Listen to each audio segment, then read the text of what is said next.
People with mental illness, serious mental illness who commit gun violence is a tiny percentage of the amount of gun violence that happens in the United States. And even felons, the amount of gun crime, felons are not the biggest category.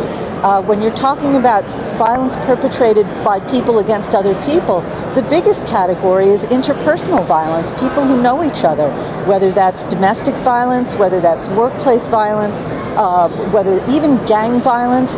You know, many of these people know each other, they know where they have a history of violent behavior somewhere in their past.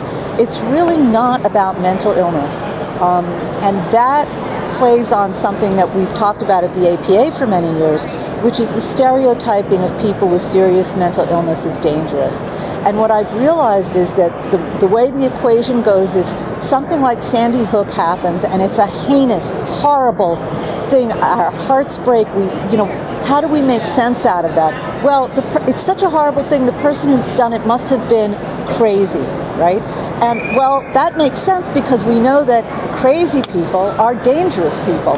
And so A equals B and B equals C, so A equals C. And it turns out that that's not even close to the truth.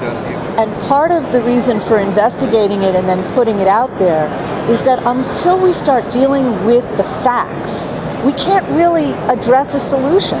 So if you keep saying people with mental illness shouldn't have guns, you could pass a law and keep everyone with a mental illness from owning a gun, and you're not going to make a difference in firearm homicide. You will make a difference, however, in firearm suicide, and that's the secret that has not really been put out there, that for some reason people don't seem to understand.